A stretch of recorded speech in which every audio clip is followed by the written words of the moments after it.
First thing I want to talk about today is my new watch.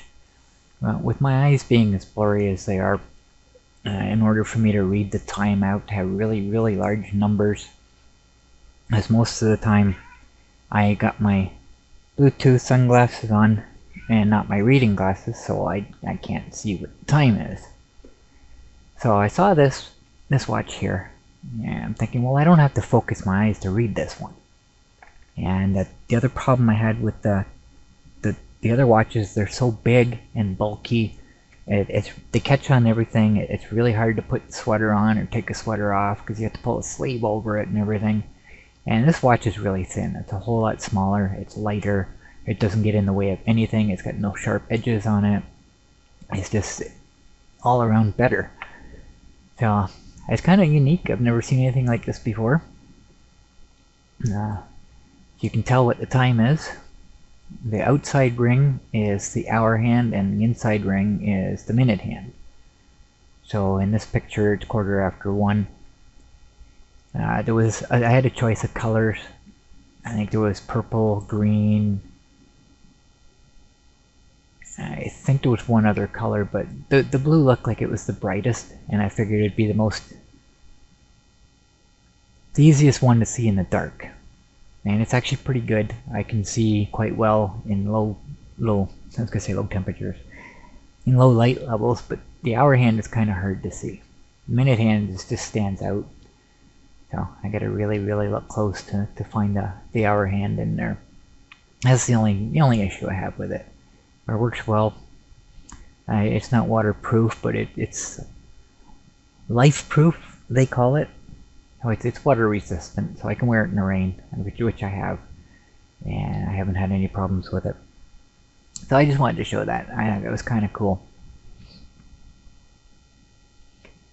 So the next thing I want to show you, and I'm not going to bore you with all the details and everything, but I just wanted to show that our weather trend is continuing. We get cold and snow, and then it warms up, and we get rain. Then it cools off again, we get snow. It's still continuing. It's a real pain because you just don't know what to expect. Even though we've had periods of cold and snow, for the most part, temperatures have been staying above zero or above freezing. And everything's kind of turning into mud. Getting ruts in the ground in the shelter from the monsters sinking into it. And it's becoming quite a mess. And I'm getting mud all over the monster from my feet because I have to walk through the mud to get into the shelter, and then I walk through the mud to go back out, and I get mud in the house, and it's just crazy. So I'm going to get me an outdoor carpet that I can put on the ground, excuse me, and park the monster on it, and hopefully we'll solve the problem of getting mud everywhere else. So, hooking up the trailer today. I'm going to take the trailer with me, because I'm not going to be able to carry the carpet. And I could probably strap it to the monster, but it would look kind of weird, so I take the trailer with me.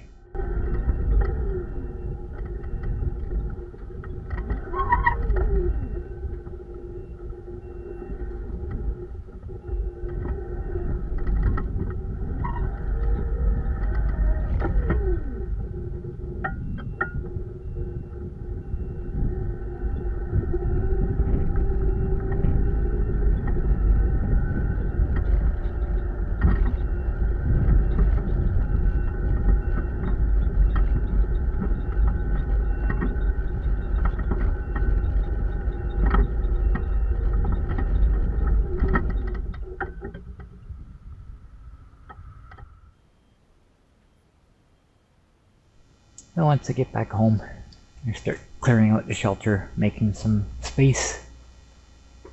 I bring out my roommate's scooter first. I bring out the ES950, and it's having a problem. It kind of feels like the brake is being really jerky. It's almost like it doesn't want to stay disengaged. It's just kind of on off type thing. You notice it really jerking in this part right here. So I don't know what's up with that, but Something I'll have to check out. There's the carpet I bought. I believe it's either 6 by 10 or 6 by 12. I don't remember which. But it's pretty good. It cost me 20 bucks. It's the cheapest one that they had. I got one at Walmart one other time for $10. And it was pretty much the same size, but I think it was on clearance. So it was just, you know, good timing for when I wanted it. But this one wasn't. I was kind of hoping to get black, but all the black ones they had there were $70 or more. So I stuck with the gray. That's okay. I'm not worried about it. The color isn't a huge issue. But I'm hoping it's long enough because I get the end of it has to be where I parked the monster, the front wheels, and the back I'm hoping to be able to get out because the mud starts about 2 feet in front of the shelter because that's where the rocks end. And I pretty much reach it. There's still a little bit of a gap, but for now it's okay. That's gonna make a big difference. And now when I'm rolling up the door, I have something to stand on. I don't have to worry about getting mud all over my boots. And I can walk in and get to the monster at the same time. And not have to worry about getting mud all over the monster. So I'm gonna try it out.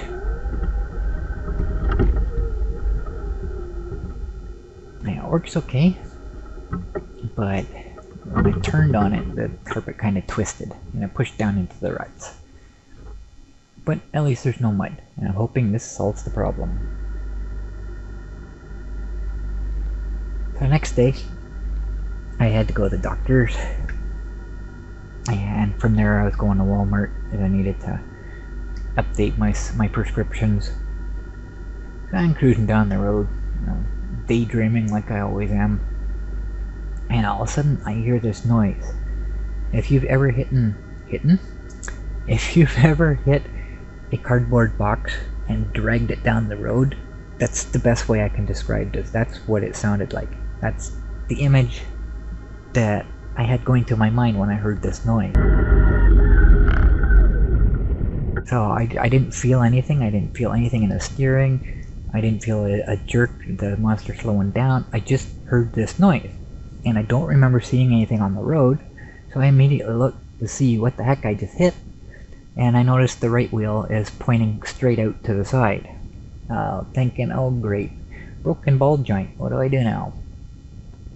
So, the only thing I could think of, I had my little miniature bungee cords with me.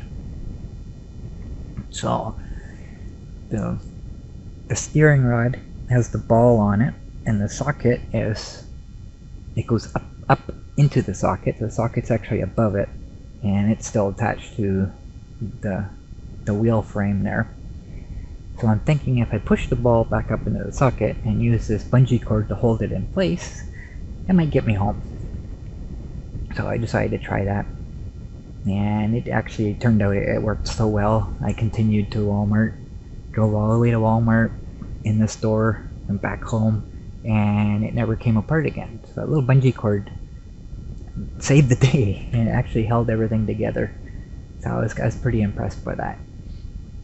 Not impressed that it actually broke, but the thing with these ball joints is when I first got the monster, when I saw what kind of ball joints it had on it, I kind of cringed. It's like, oh no, because these things are notoriously horrible. The fortunate part is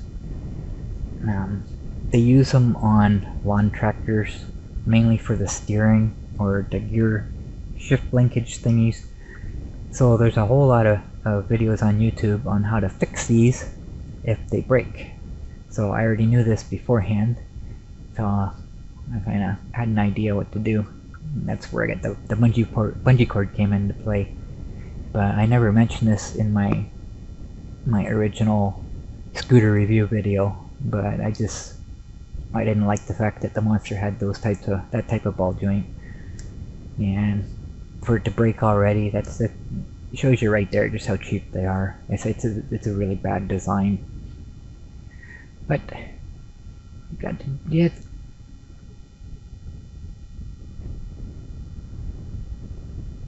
That's the way it goes. They make things cheap, sell them for a lot more, and that's where they make their profits from. And of course, they break, you gotta get replacements, so they expect you to buy from them again, for the replacement parts. But to give you an idea how cheap these ball joints are, I can get a 10-pack off of eBay for 30 bucks. Like this, they're really, really cheap. And who knows, what Hartley would charge for their replacement parts. Probably 50, 60 bucks for each one. So, eBay saves the day here. Again.